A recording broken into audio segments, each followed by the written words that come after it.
संदेश में सबसे पहली बात जो कही गई वो ये कि व्यक्ति को परिस्थितिवाद से उठ करके कर्मवाद में प्रवेश करना चाहिए। ये पहली बात है। परिस्थितिवाद माने क्या? जब हम अपने सुख दुख का कारण केवल परिस्थिति को मानते हैं। परिस्थिति में चार चीजें शामिल हैं। परिस्थिति का अर्थ संस्कृत में होता है परितः स्थिति।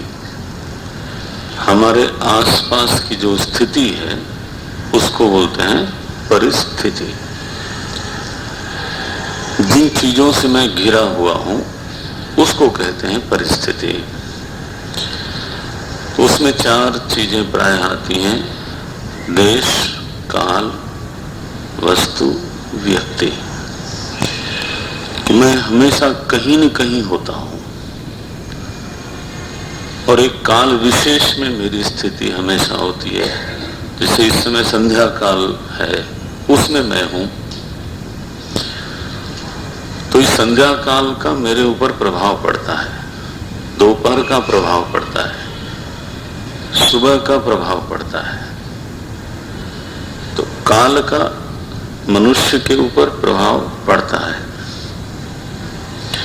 देश का भी प्रभाव पड़ता है कि वो कहाँ है।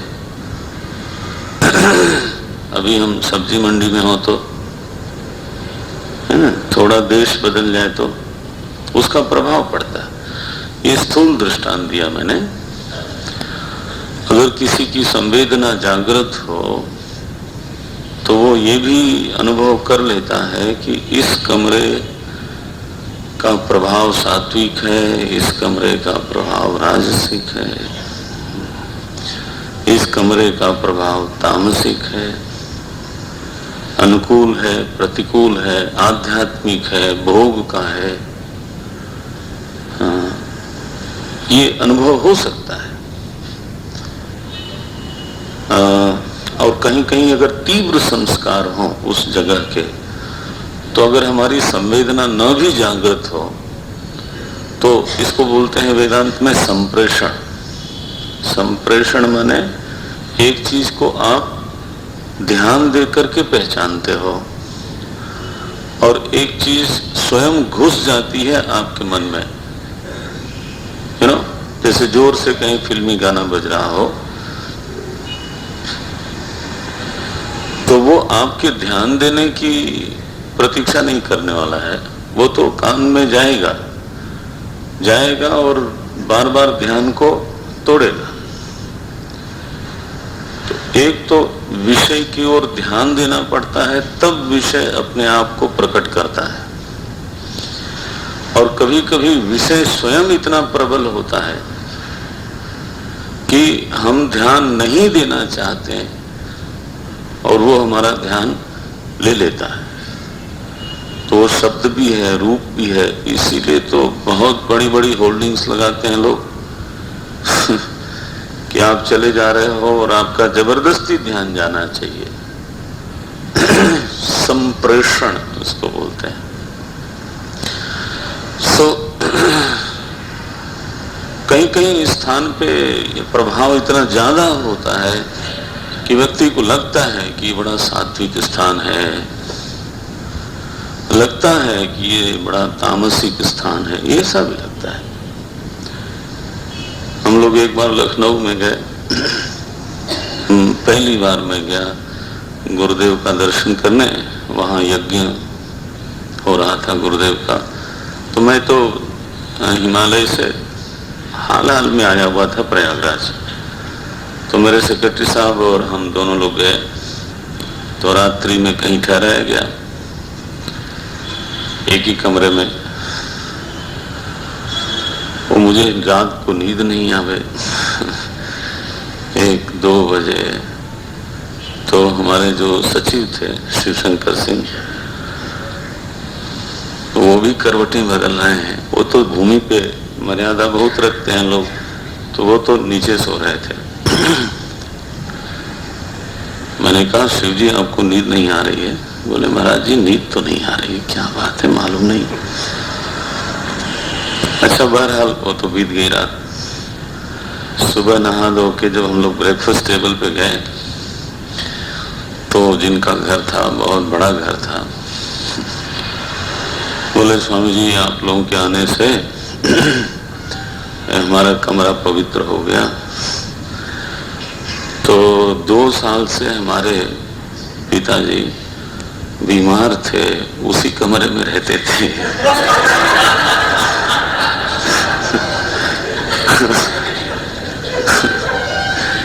और वहीं उनका देहांत हो गया। तब से वो कमरा हमने खोला ही नहीं था। अब आपको क्या बताऊं। तो हम दोनों ने एक दूसरे को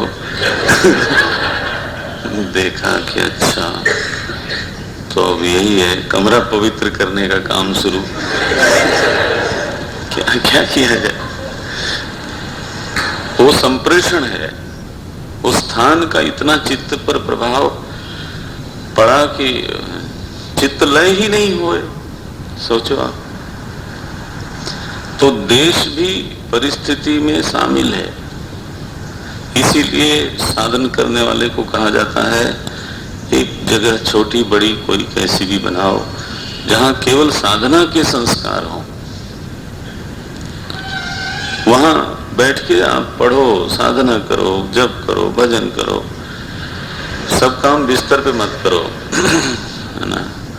तो उसका एक लाभ जरूर होता है। बहरहाल मैं तो आगे बढ़ूंगा।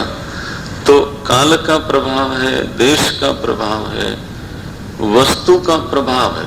किन वस्तुओं को हम आसपास रखते हैं, उनका उपयोग करते हैं। वस्तुएं भी सात्विक, राजसिक, तामसिक होती हैं और उनका इतना प्रभाव होगा कि ये माइक ठीक ना हो तो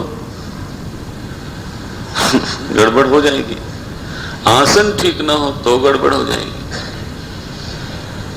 और चौथी चीज है व्यक्ति। देश, काल, वस्तु, व्यक्ति। कुछ व्यक्तियों के साथ हम घिरे रहते हैं, उनके साथ व्यवहार करना पड़ता है। उनके बारे में मुझे कोई व्याख्या नहीं करने की जरूरत है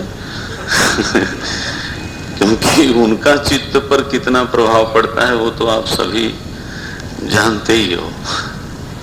तो जब हम परिस्थिति बोलते हैं, it must include these 4 things. ये 4 चीजें मिलकर के एक शब्द बनाया और वो शब्द है परिस्थिति।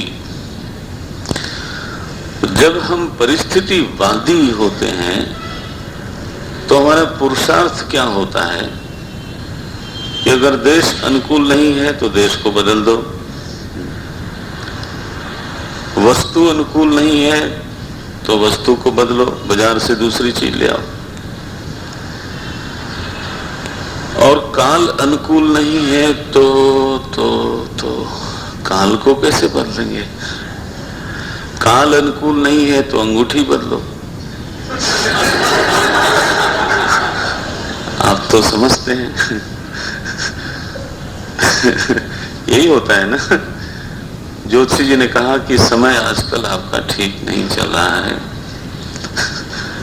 तो अब समय को अनुकूल बनाने के लिए आजकल तो वास्तु वालों का बड़ा जोर है, तो घर ही तोड़ डालते हैं।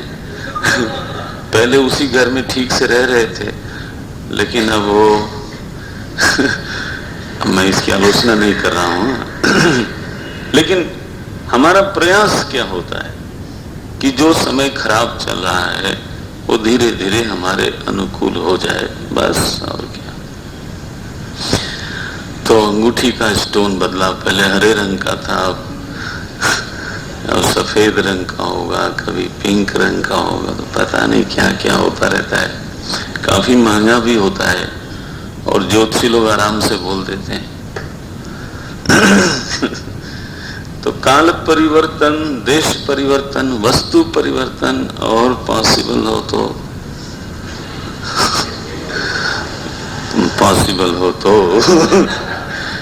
Okay, that is very difficult, you know.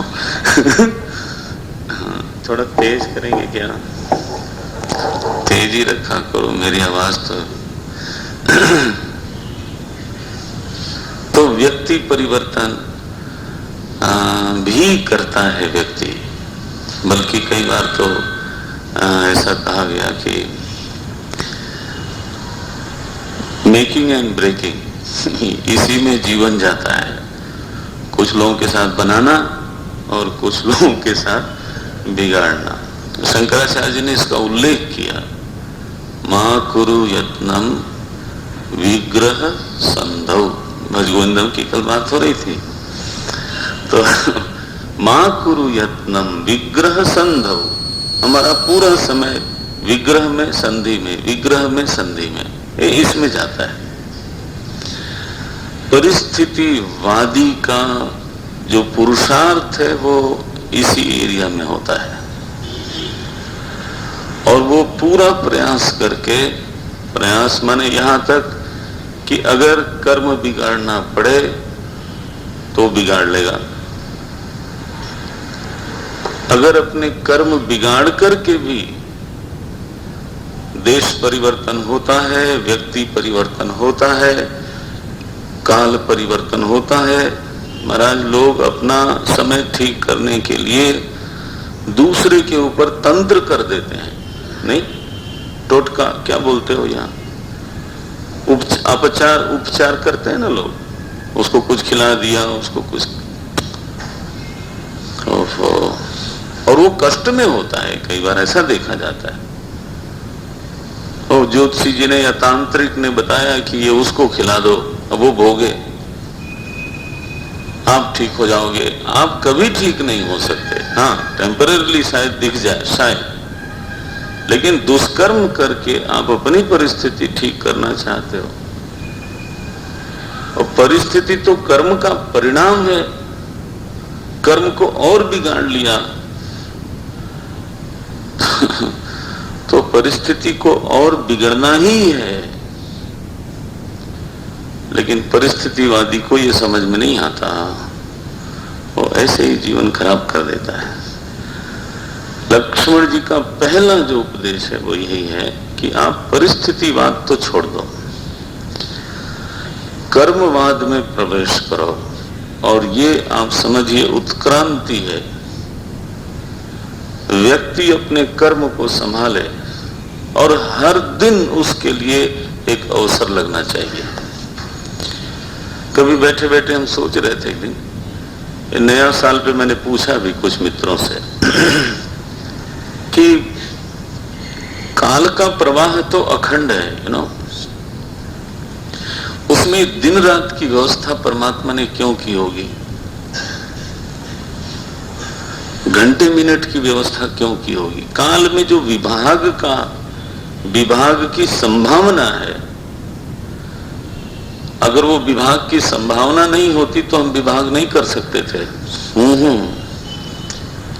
हम उस विभाग को पहचानते हैं, हम स्वयं विभाग कर सकते नहीं। तो अखंड प्रवाह में ये दिन रात की व्यवस्था, मिनट घंटे की व्यवस्था क्यों की होगी परमात्मा ने? आप चाहें तो कहें कि श्रम और विश्राम के संतुलन के लिए की। Yes, this is one of the good answer.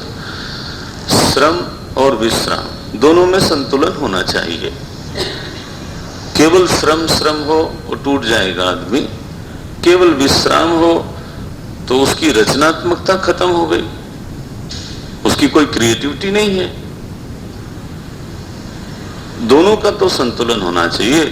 तो रात्रि विश्राम के लिए, दिन श्रम के लिए ऐसी निसर्ग ने ऐसी एक व्यवस्था कर डाली, ठीक है। लेकिन उसके अलावा मुझे एक चीज ऐसी लगती है कि it gives you feeling that today is a fresh day and I can start a new thing.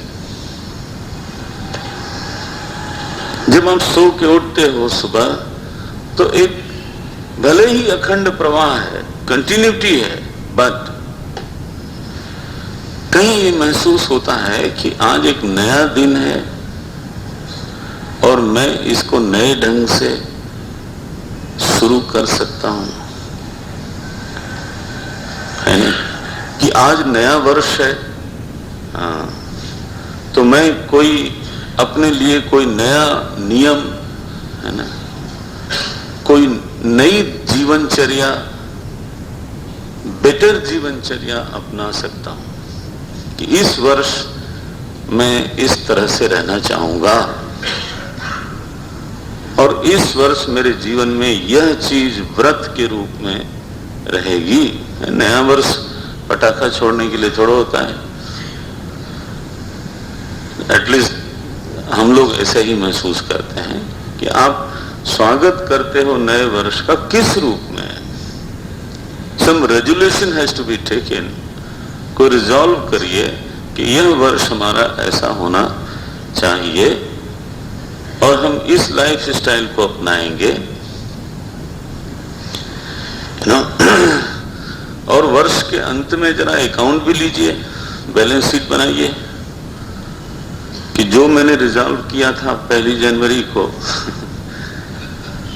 वो 31 दिसंबर को कैसा था, वो ठीक रहा कि नहीं रहा। जब तक हम अपने लिए कोई मापदंड नहीं बनाते तब तक हमें मालूम नहीं पड़ता कि हम ठीक जा रहे हैं, गलत जा रहे हैं। There has to be measuring rod for everyone, नहीं तो फिर तो सुबह होती है, लखनऊ में शेर पढ़ा जाता है, सुबह होती है शाम होती है, यूं ही जिंदगी तमाम होती है। There is no parameter, there is no measuring rod to measure yourself कि आज का दिन कैसा बीता, है ना, कि यह साल कैसा बीता। मैनेजमेंट में तो हमारे कई मैनेजर लोग बैठे हैं। मैनेजमेंट तो मेजरिंग रॉड इज एसेंशियल, और वो भी 2-2, 3-3 महीने का होता है, बल्कि लक्ष्य पहले ही फिक्स कर दिया जाता है। इस महीने वी विल अचीव दिस, इस महीने, एम आई राइट? फिर आप देखते हो, उसी प्रकाश में देखते हो कि इस महीने हमने तय किया था कि ये अचीव करूंगा और हमने किया कि नहीं। एंड देन ओनली ये से कि प्रोग्रेस इज सेटिस्फैक्टरी और डिससेटिस्फैक्टरी और नॉट सेटिस्फैक्टरी। क्यों मेजरिंग रॉड बनाते हो अगर उसकी जरूरत ना होती तो ये जो नयापन आता है ना, ये दिन नया शुरू हुआ तो कुछ नया करने के लिए शुरू होता है। जो अच्छा है इट मस्ट कंटिन्यू, और जो कुछ करने लायक है उसको आज। इसलिए सनातन धर्म में जब पूजा पाठ होती है तो ब्राह्मण लोग कभी एक श्लोक पढ़ते हैं, आपने सुना होगा, तदेव लग्नम, है ना? कैसे है वो कि वही लग्न अच्छा है, वही मुहूर्त अच्छा है जिसमें भगवान की पूजा हो रही है। देखो तो माने today is the best day to improve, to start the new journey, इसके लिए होता है। तो हर दिन अपने कर्म को सुधारने का एक संदेश है, एक कर्मवादी के लिए है। वो अपना कर्म ठीक करता है, अपनी दिनचर्या ठीक करता है, कोशिश करके करना पड़ता है। हम लोग कई बार सोचते हैं धीरे धीरे हो जाएगा, अभी तक तो नहीं हुआ। इसके लिए खुद मेहनत तो करनी पड़ती है। लक्ष्मण जी का संदेश है, परिस्थितिवादी नहीं कर्मवादी होना है। यह काफी कुछ हमारी समस्या को हल कर देता है। जीव भाव में रहते हुए अगर हमारे सामने कोई सल्यूशन है तो ये कर्मवाद ही है, और ये अनडाउटफुल है। आप देखोगे वेद कहता है तदेतत् सत्यम, मुंडक उपनिषद में आया। ये कोई ऐसा फॉल्स थियरी नहीं है। कर्म ठीक होगा तो परिस्थिति को ठीक होना पड़ेगा। आप मेन स्विच को ऑन ऑफ करो ना, बीच वाले स्विच को, और मेन स्विच ऑफ है और बीच वाले स्विच को दबाते रहते हैं, वो तो ऑन ही नहीं होता। काफी कुछ हमारी समस्या ठीक हो सकती है लेकिन पूरी नहीं। आत्यंतिक जो समस्या का समाधान है, अब जो कि लक्ष्मण जी उपदेश आरंभ कर चुके हैं, इसलिए आखिरी बात भी बोलते हैं। बोले निषाद राज, कर्ता, कर्म, परिस्थिति, भोग और उस भोग में सुख दुख, ये 4-5 चीजें बनी। मैं करता हूं, मैंने कर्म किया, कर्म के अनुसार परिस्थिति आई, परिस्थिति का मैंने भोग किया, भोग किया मैंने भोग करना पड़ता है। हाँ, कर्मजन्य अगर परिस्थिति होगी तो यू कांट एस्केप। भोग करना पड़ा और भोग किया तो 2 अनुभूति हुई, सुख या दुख, बस। ये हमारा टोटल जीवन है कि नहीं? आप देख लो,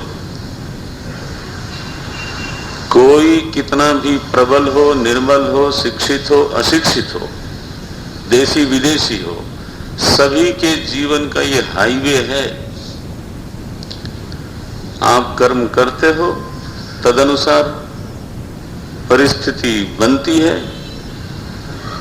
परिस्थिति को भोगना पड़ता है, उस भोग से सुख या दुख निकलता ही निकलता है। बस रोज का यही हमारा जीवन है। कब तक ये चलता रहेगा? बोले जब तक आप परम तत्व को नहीं समझ लेते। एक दूसरी दृष्टि है, परमार्थ दृष्टि। उस दृष्टि से ये सारा का सारा जो तमाशा है, ताना बाना है, लक्ष्मण जी का एक स्टेटमेंट आया, देखिए सुनिए गुनिए मनमाही, मोह मूल परमार्थ नाही। जिसको आप जगत कहते हो, हम तो बड़े ठोस माने बैठे हैं ना, तो विचारक लोग इतना ठोस नहीं मानते। उस विचारक में साइंटिस्ट भी आते हैं। हाँ?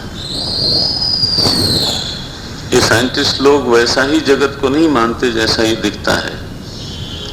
ये वैज्ञानिक बंधुओं ने हम लोगों की बड़ी मदद करी है, वेदांतियों की। उन्होंने प्रत्यक्ष प्रमाण की तो धज्जियां उड़ाई हैं। प्रत्यक्ष माने अक्षम, अक्षम प्रति, अक्ष माने आंख। तो हर इंद्रिय से जो ज्ञान होता है उसको बोलते हैं प्रत्यक्ष। तो रूप ज्ञान, रंग ज्ञान, स्पर्श का, शब्द का, है ना, स्वाद का, ज्यादातर जो जगत मालूम पड़ता है वो प्रत्यक्ष से मालूम है, और उसी को हम ठोस मानते हैं। हमारी मान्यता है कि दिखाओ, अच्छा दिखाओ, माने अगर कुछ सच है तो दिखना चाहिए। मिलाओ, अच्छा मिलाओ। ईश्वर है तो दिखाओ। ओ गुरुदेव बैठे थे सिद्धबाड़ी में, और कुछ मजदूर लोग, उनका लंच पीरियड था, तो वो सब प्रणाम करने आए। तो बाहर ही बैठे थे, तो उनके साथ बैठ गए वो। महात्मा लोगों का तो सभी से संबंध है। तो ऐसे बातचीत होती रही, तो टूटी फूटी हिंदी में गुरुदेव उनको समझा रहे थे। मैं तो उनके साथ ही रहता था सिद्धबाड़ी में निरंतर। 15 मिनट इधर उधर गए तो गड़बड़ होती थी मेरे मन को भी। तो बोले देखो, और तुमसे कहते होंगे लोग कि ईश्वर है तो दिखाओ। तो सारे ने कहा हाँ स्वामी जी, बोलते हैं लोग ईश्वर है तो दिखाओ।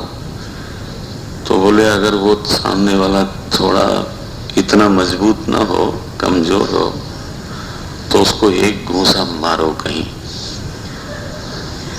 मैंने कहा ये क्या उपदेश हुआ? बोले उसके पसली में कहीं इधर उधर अच्छा लगाओ, फिर पूछो कैसा लगता है। वो बोलेगा दर्द होता है, तब तुम बोलना उससे, दिखाओ।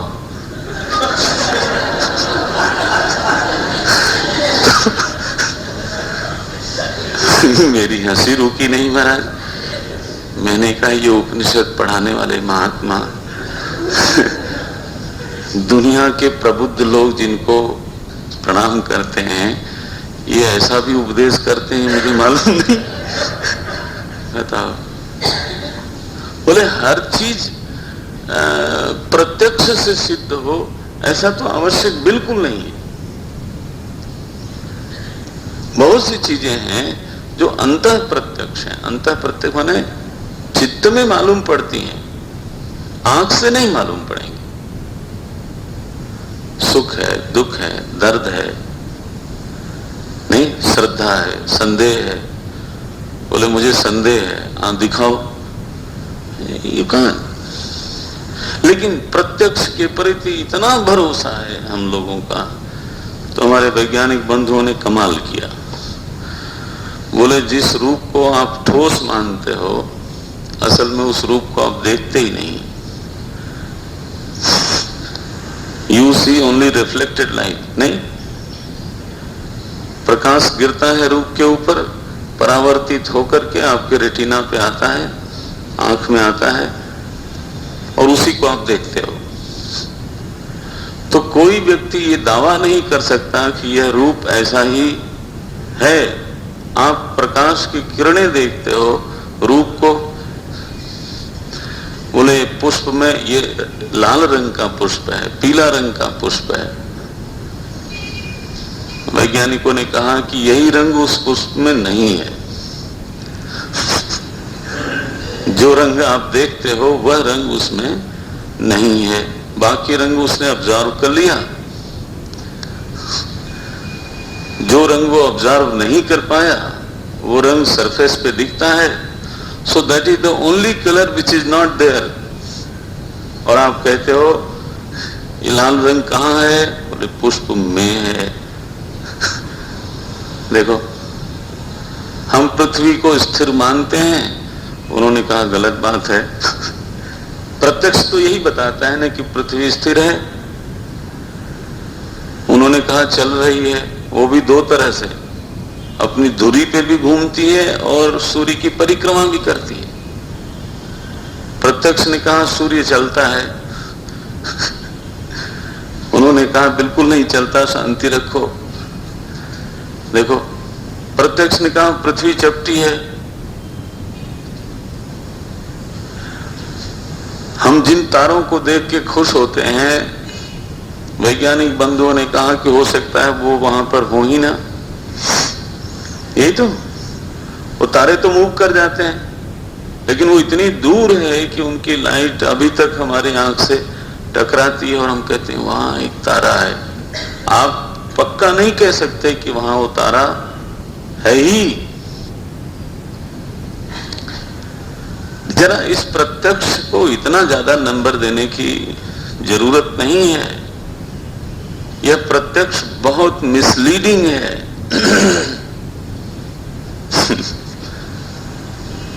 हजारों चीजें गलत बताता है। हाँ, और हम उसी के हिसाब से व्यवहार चलाते रहते हैं। तो भगवान लक्ष्मण जी ने कहा जिस जगत में आप रहते हो बड़ा ठोस ठोस दिखाई देता है। यह जगत 3 प्रमाणों से मालूम पड़ता है। प्रमाण बने ज्ञान का साधन। पहला है देखिए। देखिए माने प्रत्यक्ष। दूसरा है सुनीय, तीसरा है गुणीय। गुणीय का अर्थ होता है अनुमान प्रमाण, एक अच्छा प्रमाण है। ये शब्द भी धीरे धीरे अभ्यास करना चाहिए। एक प्रत्यक्ष प्रमाण है, दूसरा अनुमान प्रमाण है। अनुमान माने कभी हमने दो चीजों का संबंध देखा, एसोसिएशन देखा, फिर हम कहीं गए, एक चीज दिखाई दी, दूसरी नहीं दिखाई दी, तो दूसरी नहीं भी दिखे तो भी हम निर्णय करते हैं कि चूंकि पर्वत पर धुआं दिख रहा है इसलिए वहां अग्नि होनी चाहिए।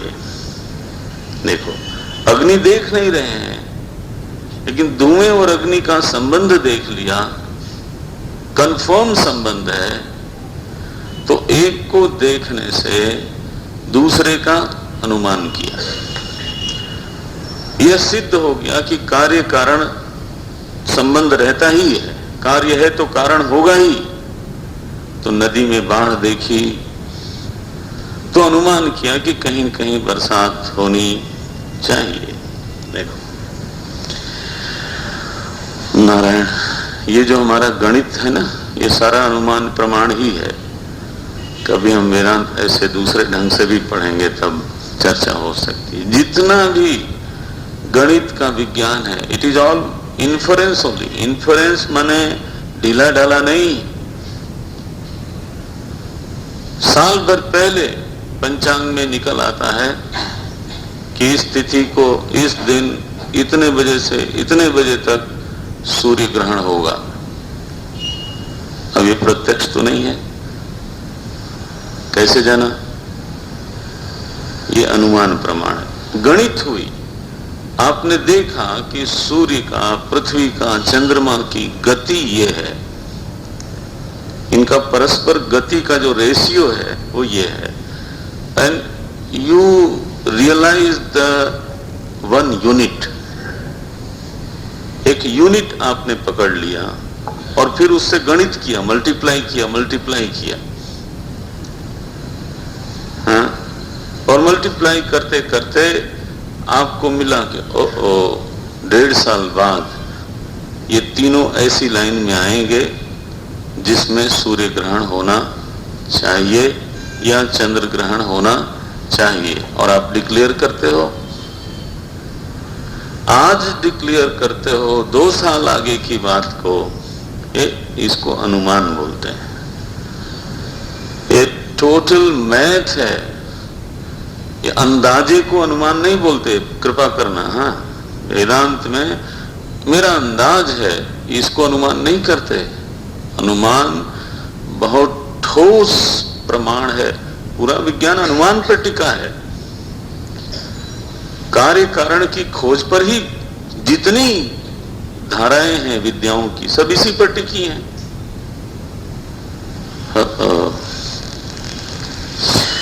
तीसरा एक प्रमाण है, क्या है वो? बोले सुनिए। सुनिए माने शब्द प्रमाण। काठमांडू में सार्क सम्मेलन हुआ, have you seen it? No. क्या अनुमान किया? नहीं। कैसे जाना? सुन के जाना। और बहुत सा जो हमारा ज्ञान है वो सुना हुआ है, न तो हम उसमें अनुमान करते हैं, न तो वो हम देखते हैं।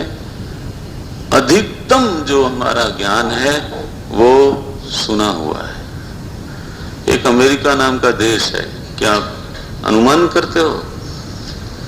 और कितने लोगों ने देखा है उसको? फिर क्यों मानते हो उसको? ये सुना है। अमुक देश है, अमुक देश है, अमुक देश है, वहां इस तरह के लोग रहते हैं, वहां इतना जंगल है, उसमें ये वाइल्ड लाइफ है, वहां ये टेम्परेचर है। We can't infer it and we have not seen also. फिर हमने जाना कैसे उसको? केवल सुन के। सो ये 3 ज्ञान के साधन हैं और इन्हीं 3 साधनों से हम जगत को जानते समझते हैं। क्या क्या कहा? देखिए, तो पंक्ति तो देखने में देहाती लगती है, लेकिन वेदांत पढ़ा हुआ हो तो फिर उसमें गांभीर्य दिखता है कि ओ। देखिए, सुनिए, गुनिए, मनमाही, तीनों प्रमाणों से मालूम पड़ने वाला जो जगत है, जो इंद्रियों के सामने है, जो आपके अनुमान से मालूम पड़ता है और जिसके बारे में आपने सुना है माने स्वर्ग सुना होगा, ब्रह्मलोक सुना होगा, पितृलोक सुना होगा, सब मिला करके जो जगत है। लक्ष्मण जी क्या कहते हैं? निषादराज, वास्तविकता यह है कि इतना बड़ा जगत मोह मूल परमार्थ नहीं, इसके मूल में कोई वस्तु नहीं है। क्या है? मोह बैठा हुआ है। ये तो मेरा दूसरी बार ढाणू में आना हुआ है, तो मुझे ज्यादा मालूम नहीं कि वेदांत का कितना कितना संस्कार पड़ा है लोगों को। पड़ जाएगा धीरे धीरे। जब बहुकाल करिए सत्संगा, तब होई सब संशय भंगा। हाँ, क्या बोलते हैं वो? यह जगत हमारे सामने है, इसका लोगों ने कारण खोजना शुरू किया। तो एक ने कहा कि 4 महाभूत से यह जगत बना है। 4 से। हाँ, आकाश को उन्होंने कोई भूत नहीं माना, महाभूत नहीं माना। बोले आकाश को आप छू नहीं सकते, देख नहीं सकते, चख नहीं सकते, तो आकाश कोई चीज नहीं है। It is absence of everything. ऐसा वेदांत ने नहीं कहा, कुछ लोगों ने ऐसा कहा। तो 4 महाभूतों से ये जगत बना। जिन लोगों ने भूत से जगत को बना हुआ माना, उनको बोलते हैं भौतिकवादी। ध्यान रखना, हम लोग तो प्राय ऐसा बोलते हैं ना, जो थोड़ा धनी हो गया उसको बोलते हैं ये भौतिकवादी है। अरे महापुरुष, इस शब्द कैसा बना है वो तो देखो। जो भूत में विश्वास करता है उसको बोलते हैं भौतिकवादी। ये जगत क्या है? बोले भूतों का परिणाम है, इसी का इंप्रूव्ड वर्जन है। ये जगत क्या है? बोले ऊर्जा का परिणाम है। हमारे वैज्ञानिक बंधु लोग पहले कहते थे ये सब अणुमय है। ठीक है। दूसरे दार्शनिक हुए, आचार्य लोग हुए, फॉर योर काइंड इंफॉर्मेशन, उन लोगों ने कहा कि नहीं नहीं, केवल भूत से नहीं बना, 4 महाभूतों से तो काम चलता ही नहीं। आकाश भी एक तत्व है, तो 5 महाभूत हैं। आकाश इसलिए तत्व है कि चारों महाभूतों को रहने की जो जगह देता है वो नहीं है। हाउ कैन यू से लाइक दिस? पृथ्वी जहां रहती है वो चीज नहीं है, ये नहीं बोल सकते आप। वायु जहां चलती है वो है ही नहीं, अरे ये नहीं बोल सकते। So which gives accommodation to everything that doesn't exist, you can't say like this. विज्ञान ने भी स्पेस को एक तत्व माना है लेकिन बड़ा विचित्र माना है। हमारा इंटरेक्शन होता रहता है वैज्ञानिक लोगों से, बोलते हैं आकाश भी यूनिवर्स के साथ एक्सपेंड हो रहा है। जो लोग विज्ञान से समीप होंगे वो जानते ही होंगे, एक्सपेंशन हो रहा है। किसका? आकाश का। मैं पूछता हूं कहां? बहरहाल हम उसमें जाएंगे नहीं। तो उन्होंने कहा भूत तो 4 नहीं 5 हैं, और फिर किसी भी क्रिया के लिए काल की जरूरत पड़ती है, इसलिए 6, और किसी भी क्रिया के लिए, मूवमेंट के लिए, अब ध्यान देना, डायरेक्शन की जरूरत पड़ती है। They say without direction no movement is possible. अब देखो ऐसे भी करूंगा ना तो एक डायरेक्शन बन जाएगा। दिक् तत्व बोलते हैं इसको, दिशा तत्व। वो कहते हैं आकाश और दिशा में भेद है। तो कितने हुए? 7। बोले मन भी चाहिए 8, और आत्मा भी चाहिए, तो बोले 9। तो इस सृष्टि में 9 द्रव्य है, ऐसा उन्होंने कहा। 9 द्रव्य हैं। इन 9 को मिला करके जो ईश्वर है वो जगत बनाता है। तो जगत को ईश्वर ने बनाया, और मसाला क्या है? 9 द्रव्य, उसमें 5 महाभूत, काल, दिक् तत्व, मन और जीवात्मा या आत्मा। तो उन्होंने कहा ये सृष्टि क्या है? बोले ईश्वरीय है। पहले ने क्या कहा था? फीडबैक मिले तो मुझे इनकरेजमेंट हो जाएगा। भौतिक, हाँ। मैंने पहले ही कहा था हम लोग तो पढ़ने पढ़ाने के लिए बैठे, कोई कथा वाचन तो नहीं होता। चिन्मय मिशन में तो है